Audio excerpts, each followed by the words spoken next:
And this also I showed you already. Now this is just to show you again that the thick-shelled species survive. That's why they have thick shells. But by having thick shells, they remove silica for other diatoms. So in the Southern Ocean, I'll show you now, we don't have any silica. It's all gone because these thick-shelled ones take it all up. Selfish diatoms, right? They take up all the silica, make their thick shells survive, but then there's no more silica downstream. And therefore, there's much less carbon being taken out. Now, the RN hypothesis says that these diatoms were taking out carbon in the Southern Ocean. But if there's not enough silica, they couldn't grow, right? So what probably happened in the glacials was that these big diatom blooms of carbon-sinking diatoms, they came earlier, in the beginning of the year when there was still a lot of silica, and took this carbon out. Now, this is again just to show you deeper down in the water column. This is the lorikeet of tintinids, not full, empty, and damaged tintinid lorikeet. Damaged means again that a copepod grabbed it and bit into it. And empty is when the ciliate left. So here you see that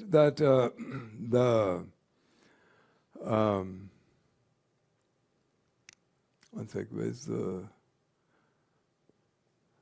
Yeah, the full lorikeet, right? So this is at depth. That's below 0.5 kilo. It's below 500. And there's practically here just a few full lorikeet came down, right? It's otherwise only empty. And here you also see, this is again the first time that this kind of data has been shown, that this lorikeet are resilient. They're recalcitrant because they're made out of keratin. They don't break down. They sink to the bottom. So this is also a source of organic carbon. Right? And here you see that this stuff has been sinking all the time. So they did not react to the RN fertilization. We didn't get more after fertilization than we had previous. Now, okay, sorry, this is only the day 35, 36, or 37. Sorry. No, but I know that they didn't sink out. Remember that photograph I showed where there were tintinid lorikeet but no diatoms? Right? So they didn't respond, perhaps because they were also overgrazed.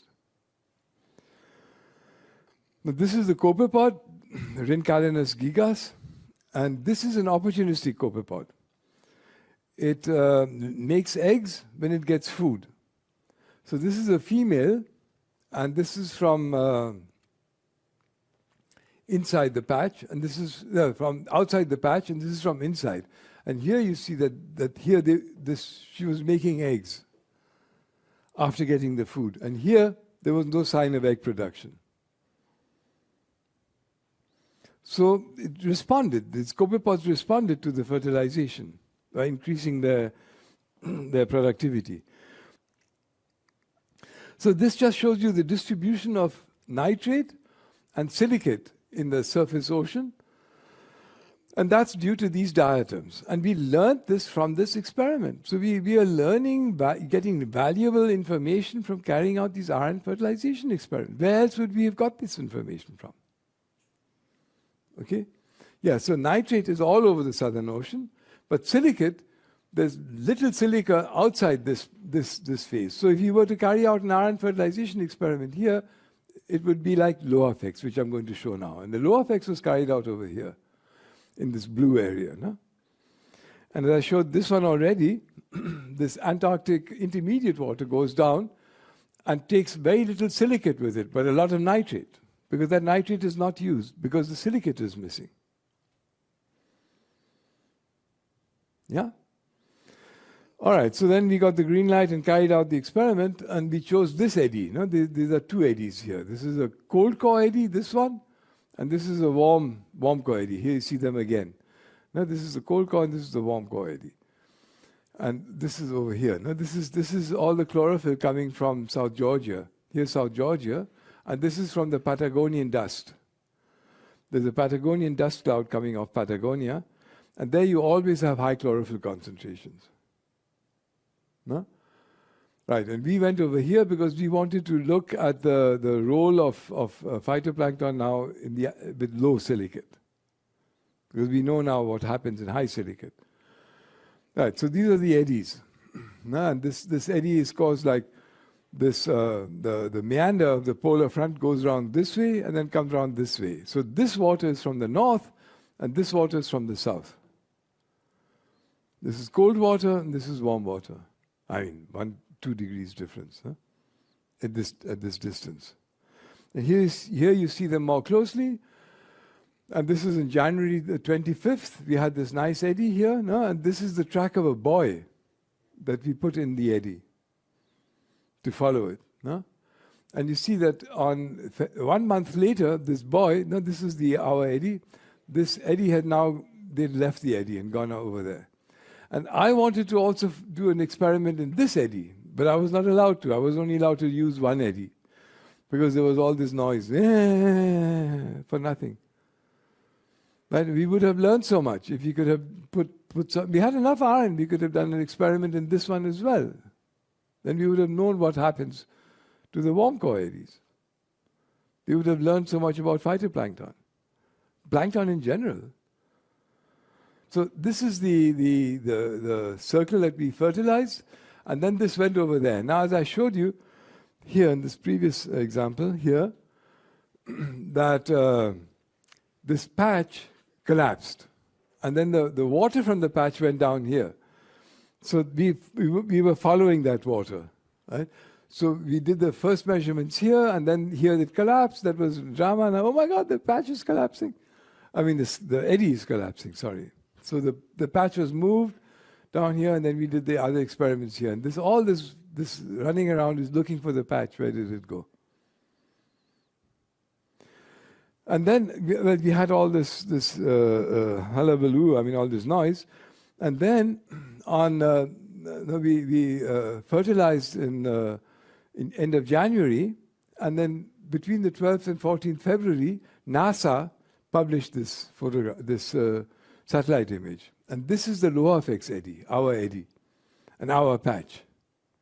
And when this came out, and it showed that what we had done was similar to all the natural bloom, that this was a huge natural bloom north of ours. We don't even know what it was. Right? But you saw then that this is similar to the natural blooms. And then all the opposition just fizzled out. Then nobody was interested anymore in the experiment. It was just, okay. As you see, the hot air got out, left. In India, we have an expression, hawa nikal gaya. The air came out. Yeah, so everything subsided. Yeah, so that was it. When we came back, of course, there was still a lot of questions and so on and so forth. So, but what happened in this experiment? What happened is that this is the chlorophyll inside the patch. It also increased. We had a similar response, but there were no diatoms. I'll show you later on. This is outside the patch. So inside and outside were very similar to the beginning, in the beginning, but then we had this response. After 10 days, we built up biomass. And here you see the difference between the different, the presence or absence of silica. Right? So red is the EIFEX bloom, the one I just showed you. Black is the EisenEx bloom, and blue is the LOHAFEX bloom. So if you have no silica, you don't build up a lot of biomass. You need the silica because you need the diatoms. The diatoms are doing it, and I told you in previous lectures that the diatoms are cooling the planet and keeping it cool, because they're the ones that transfer a lot of carbon to the deep ocean. And the other species, other groups of plankton don't do that. Not to that extent. No? And this is outside. They're all similar. Yeah? Now, here, you see the primary production. This is measured with the C14 method, which is now not more so popular. But there, the C14 method, you add radioactive C14 to the water as CO2, as bicarbonate, and then you filter that water after 4 hours after incubating it. So the phytoplankton take up that C14 together with the other C, and make from dissolved into particulate, and then you can measure the radioactivity of the particulate carbon. Yeah?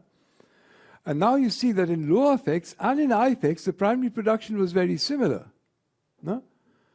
you had similar levels of like 1 to 2 gram carbon per square meter a day were being built up by this production. Right? But the biomass was very different because of this, because the absence of diatoms. No? So here, this is the curve I showed you earlier. This is the total chlorophyll in LOHAFEX. No, this is the EIFEX again. And here you see it was the diatoms. No? This red dots are primarily diatoms and EisenEx and EIFEX. And LOHAFEX, there were no diatoms or hardly any, and therefore it stayed flat. So we published a paper on LOHAFEX, and it's called Remarkable Structural Resistance of a Nanoflagellate-Dominated Plankton Community to Iron Fertilization during the Southern Ocean experiment LOHAFEX.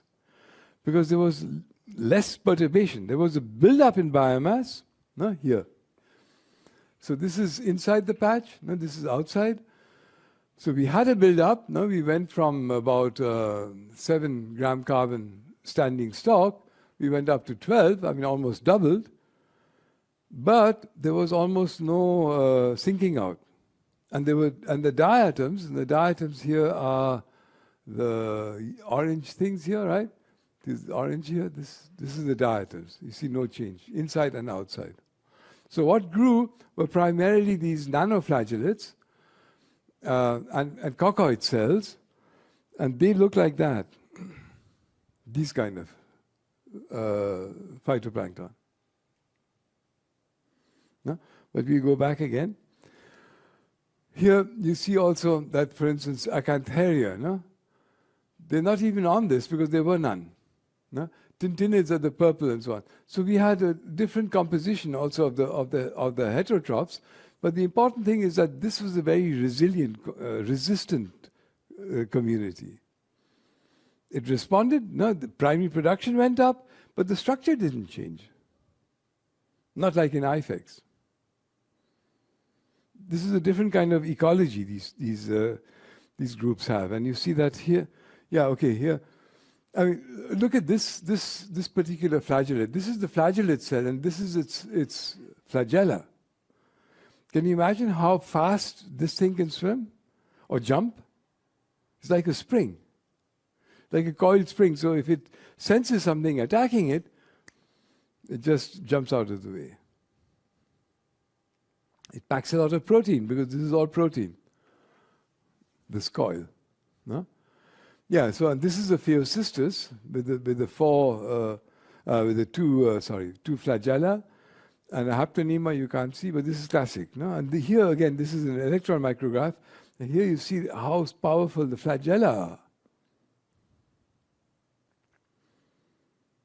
This is a dinoflagellate, small dinoflagellate, 4 microns. So these ones dominated the LOHAFEX bloom. Very different to EIFEX. And EIFEX, as I told you, was February, January. No, it started in the end of January and February. It lasted February into March. That's the southern summer. Right? It's our winter, but it was the southern summer. So we carried out this experiment in the late summer. If we had done it in spring, we would have got a diatom bloom, because there would have been silica. But here the silica was taken out by the silica sinking species without taking carbon out. Yeah? And here you see the composition of the different groups involved, the phytoplankton. And you see, and this is outside, and here you see this distinct increase and so on, but it's different. No? The two are different. And these are then individual groups, no?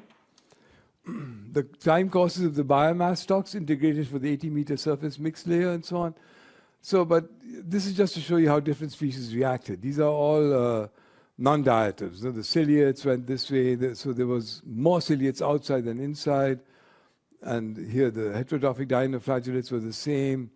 Autotrophic dinoflagellates, there was not much difference. In autotrophic nanoflagellates, there was a significant difference, but also in diatoms. I mean, diatoms responded, but the numbers, the amount, the biomass was low. But there was a significant increase to the iron addition. And then these are the different diatoms here. No? For instance, this Thalassocyra species increased. Pseudonychia also increased and then went down.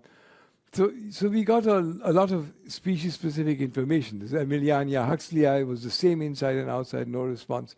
And that is this one that makes the calcite shells, the scales, right? This Emiliania, and so on. And then in the case of Phaeocystus, we had these single cells trying to make colonies, and they're growing on this diatom. This is a diatom, the umbrella diatom, you remember? The one that has the spines that stick out like that? And they're growing on that diatom, spines, because they're safe, right? And then they reached this size. No?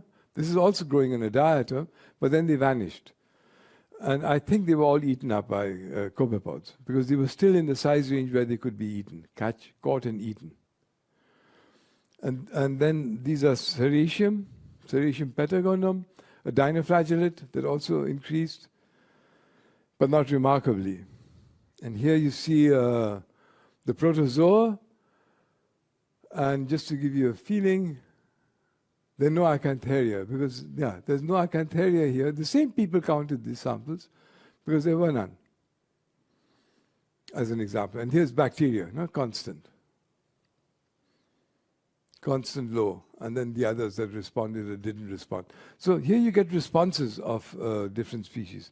Now, what was much more in LOHAFEX and in EIFEX were the copepods. We had big copepod populations, but we only had 3 species, right?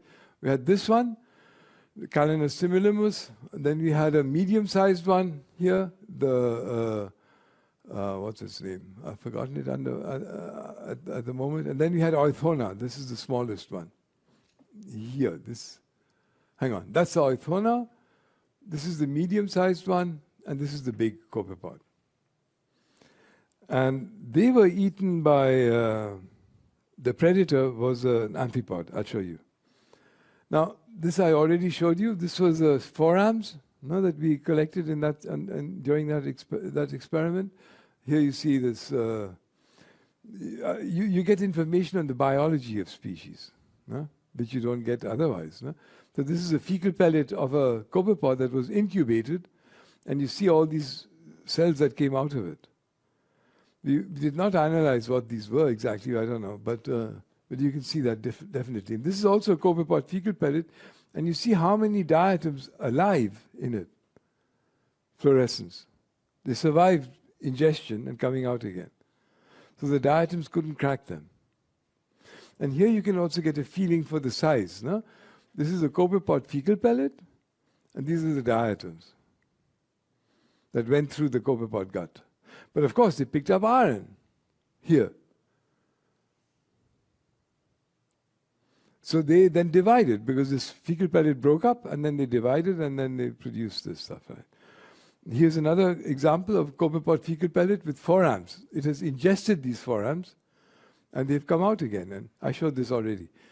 And here you see pieces of calcite from the shell that they actually cracked it, but then the teeth might have broken. I mean, you don't want to crack this. Now, if you're given nuts to eat, and you have to swallow the shells with the nuts, then you will only eat peanuts and you won't eat almonds, right? So they're not all behaving the same way. But this is what we see. That's why we need to do more observations. But proper observations in the wild. They have done tons of laboratory experiments where you've taken phytoplankton, cultured phytoplankton, given it to copepods to see how much they eat and so. They're moody almost, you might say. Right? Sometimes they do this, sometimes they do that. So nothing decisive has come out. If you want to learn something, we have to go into nature and learn it there, not in the zoo, in the culture experiments of the zoo. In the zoo, in Hamburg, they also have African elephants in the zoo. And you know what these African elephants like to eat at Christmas time? The Christmas trees that are not sold. They take them to Hagenbeck Zoo, and then you can see photographs of elephants eating Christmas trees. Who would have thought that an elephant would enjoy a Christmas tree? But that's what they do. And we know also from fossil records that the mammoths were eating fir trees in the Arctic. Now, an African elephant never seen a fir tree, right? But they appreciated it, and they're still alive. So, and they're still getting Christmas trees at Christmas time. So in zoos, anything can happen, right? You have to go into nature, into the real life to see what's going on. Now, these were the major predators in that water mass where we went, right? And these are amphipods. Look at them. I mean, these are kind of, they almost look aliens. Actually, matter of fact, I think that some of the aliens were the stimulus to make aliens and so on comes from amphipods. So they have eyes that are looking up, right? This black dot here is the retina. And this thing on the top is the lens, is the complex compound eye lens, right? So they're swimming and they're looking up, and they apparently catch copepods with these very long legs here, these ones. These are also the ones at which they catch I showed you yesterday evening, the Cleone, the toxic zooplankton, right? And swim around. So they were the major predators in that place. No? And these increased inside the patch. So we took samples from outside the patch into inside the patch, and there was this distinct increase. So they were attracted to the patch, because also the copepods perhaps were attracted to the patch. We just don't have enough information yet. Now, the interesting thing about this themisto is that it's of great economic importance, because it is the main food of the squid fishery. No? So squid, pursuing squid with bright lights shown in blue-green. No? Here, these are squid fisheries. This is from National Geographic. No? Fishing fleets line the edge of the continental shelf of Argentina. And the shelf edge of Argentina is, you have iron in this water and you have nutrients in this water, right? And this is the Falkland Islands, or the Malvinas. This is the biggest squid fishery, I think, on the planet. At the moment, I don't know. But there are all kinds of international fishing vessels there. And the food of that squid is this themisto. Right? So if you can stimulate themisto populations, what's wrong with that? With iron fertilization. Now, this is another paper that we wrote about the extensive phytoplankton blooms in the Atlantic sector of the Southern Ocean. And what we found is that, okay, I'll go on, that these are the resting spores of these diatoms, right, that can settle in the sediments. And we did kind of studies on them, and these paleoceanographers in the Alfred Wegener Institute, here Andrea Abelmann, Rainer Gersonde, Cortese, and Gerhard Kuhn, these are the paleoceanographers who are studying sediment cores. And they found that during glacials, there's much more of this, these resting spores. I won't talk about this now, time is running out. But from those results, we had like two kinds of systems. No? Okay, this is the silica sinking system here. No? These are intact Fragilariopsis cells that gone through the copepod without dying. It's sinking silica, and these ones are sinking carbon. So these are two kinds of systems. This is the carbon sinking system of weakly silicified diatoms, and this is the silica sinking system of heavily silicified diatoms. And this is in the absence of iron, and this is in the presence of iron. So this is closer to the coast, because these silica spores, these diatom spores settle on the sediment, and from there they're seeding cells, and then they get mixed up into the water column and seed the next bloom. So they're taking carbon out. So if you want to use iron fertilization to remove carbon in the Southern Ocean, then we should target these Chitoceros cells, these ones, the ones that take the carbon down. And for that, we have this this kind of diagram, no? Bloom-forming diatoms and phaeocystis, they sink a lot of carbon, less silica. Whereas further out, in the absence of iron, you have silica sinking out. Okay, these are schemes, and this is not come in the exams, don't worry. But this is an important, again, I won't ask this, but this is what these paleoceanographers found. The dots are all the cores that were taken, sediment cores. And what they found in the sediment cores, in today's ocean, in the surface sediment cores, is that these resting spores of diatoms are over here. But during glacials, 15,000, 20,000 years ago, the spores extended much further out. There was much more spores being sunk and incorporated into the sediments in the glacial periods. And therefore, we think that this carbon is what took CO2 down in the atmosphere. And these are the Fragilariopsis, the silica sinkers. So they are massive now, and in the glacials they were less. Because these guys were taking silica out as well, but combining it with carbon. Are you understanding? A lot of my colleagues don't understand this, but because diatom is not diatom. You have different kinds of diatoms, just like you have trees that are deciduous and you have trees that are evergreen. Now the evergreens keep their leaves up, and the humus at the bottom will be different under these two trees at any given time of the year. I mean the surface, right? But long term, of course, it's the same because we are in a terrestrial system. But in the ocean, where that water is moving around, you remove silica, that silica is missing somewhere else, like I showed you yesterday. And if you remove carbon, then that has an effect on the atmosphere. Yeah? Yeah, so this is a scheme that came out of that, but we won't go into details. But this is a core, just to give you a feeling for what you see in these cores. Right? This is a deep core, and it goes from zero, from today, to 70,000 years ago. Now, we won't go into details. This is just to give you a feeling, right? So today, you see that this value, whichever it is this is a radiolarian here, and this is Chitoceras, the resting spores of Chitoceras. This is Fragilariopsis kerguelensis.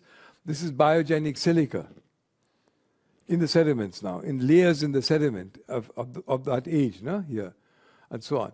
And up here you can see this is the CO2 in the atmosphere, right? It went down in this period. This is the warm period, right? And this is the glacial. And here you see